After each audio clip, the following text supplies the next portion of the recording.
Shazam! Fury of the Gods. This will be my slight spoiler review. Not all that much to spoil, in fairness. There's some slight cameos here and there, but there's not that much to spoil because the trailers gave it away because they really ramped up the marketing. Now, I saw this movie last night and I sat on it.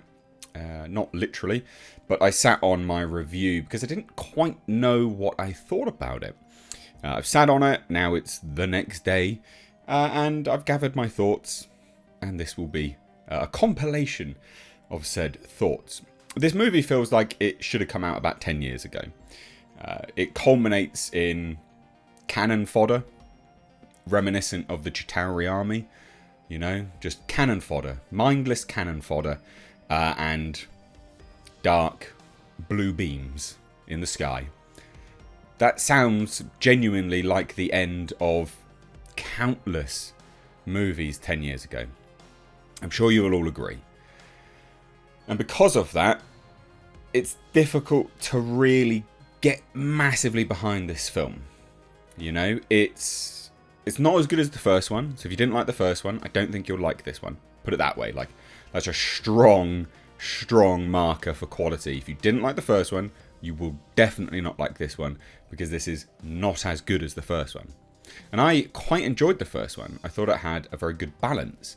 We had Asher Angel's Billy Batson, a foster kid, going through the system, struggling to find his place in the world. And I thought that was a really good balance of story, wholesome, heartfelt messaging, as well as the superhero element. This one almost feels like it's shoehorning the foster family element into this. It doesn't feel as refined, and I don't know why. It doesn't really make a lot of sense as to why, because this film doesn't seem to have been affected by any of the changes at DC.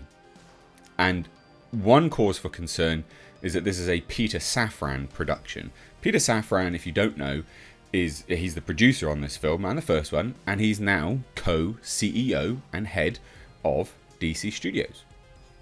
And he signed off on this. So that's quite concerning, quite frankly. But what's the story? Well, again, if you've seen the trailers, you would have seen the story. The daughters of Atlas are awakened, and they want to rekindle their realm, the God realm. They've connected to magic again, and they want to rekindle the God realm. One of them goes a bit AWOL and plants the tree of life in our world, Allah, and that's what kind of spawns the monster cannon fodder. Now, I will give it some props. The comedic elements are actually quite good.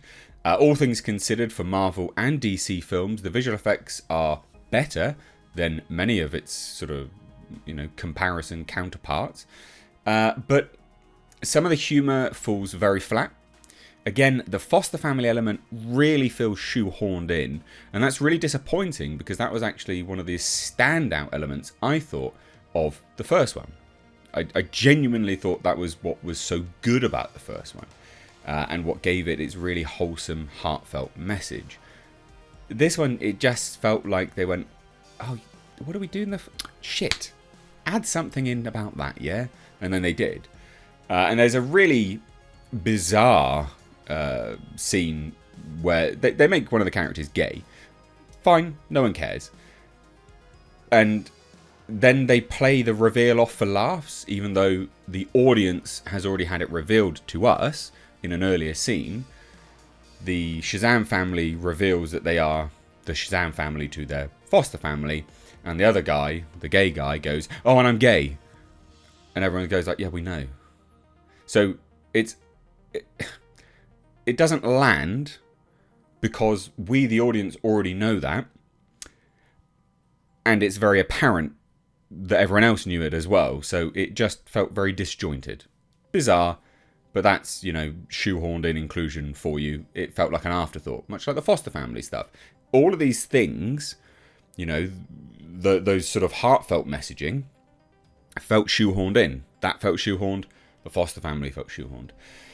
Lucy Liu, we're not giving her best in this. Lucy Liu plays one of the daughter of Atlases. Not giving it her best. Not giving it her best at all. Some of her line delivery felt very wooden, very shaky. Helen Mirren, she's having fun. God bless her soul, but she's had so much work done that her emoting is a struggle right now. And again, God bless her. She's having a blast. You know, you can see she's having a really good time, and good. I'm glad she's got a payday. But yeah, her emoting in this was awful. But good that DC landed high caliber actors, I guess. And it's good to see Lucy Liu and Helen Mirren and things. Now, one of the other daughters of Atlases, again, it's in the trailer, so it's not a spoiler, is Rachel Zegler. Or Ziegler, whatever her name is. I've not experienced her acting before. She was actually pretty decent in this, for all intents and purposes. I do feel this is a very long film for what it is, right? Like, it's 2 hours plus. 2 hours, like 11 minutes or something like that. It's got like 10 minutes of credits, but you have to stay because there's 2 post-credit scenes, so you do have to kind of stay for them, even though maybe you don't, because they're not going to go anywhere now, I guess. But it's a long, drawn-out film for what it is. It's very long, it's very drawn out. There's some fun cameo sort of Easter eggs, like Wonder Woman's in this. It reminds me why I like Gal Gadot in the role. She's great in the role.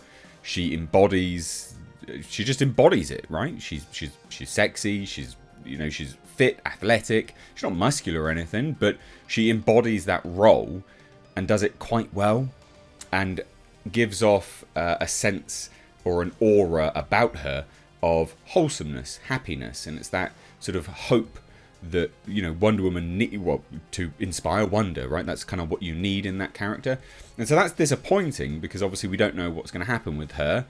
And she's in this, not a lot, but she's in this, and it makes you go, oh, that's a shame. Now, Jimon Honsu, the wizard, such a good actor, very, very funny in this as well. They play him up for laughs to a very good degree, but some of the jokes just don't land. Not with him specifically, just on a whole, in the whole movie. Some of them just fell very, very flat. And I don't understand why. Like, it seemed like an editing issue, maybe, or just a scripting issue, or maybe beats. But again, that goes down to an editing issue, beats, comedic beats. I'm a bit unsure as to why, but it just felt a bit flat here and there. It wasn't as funny. And Zachary Levi is the predominant actor in this, if that makes sense. In the first one, there was a good balance between Asher Angel, Billy Batson, and SHAZAM, Zachary Levi. Zachary Levi is basically front and center in this. I don't know why they drifted away from that so much, but there's very little Billy Batson. There's very little Asher Angel, and they needed but that's perfect representation, is that they've lost the balance, right? I have to look now at the cast. Grace Caroline Curry, who plays Mary, is the only actor from the previous ones that now plays herself and herself, if that makes sense. So she plays both counterparts. She plays her normal human self and her souped up version. She's great. I want to see her in more things. I actually think she's a very good actress, so I want to see more of her. Everyone else is fine. The comedic elements from Jack Dylan Grazer was very, very good. Sorry, I need a drink. He was great. Jack Dylan Grazer. He was very, very good. I liked him, actually. He's funny. Doesn't always land. Can be a bit irritating, but I think that is his character. So just to wrap up this review, because I've kind of rambled a little bit too long now, although hopefully you've taken something from this, is that this feels very old. I think if you have been watching these films, superhero films, for the past 15 years or so, however long it is now, well, even all the way back to the X-Men days, because they had the same endings as well.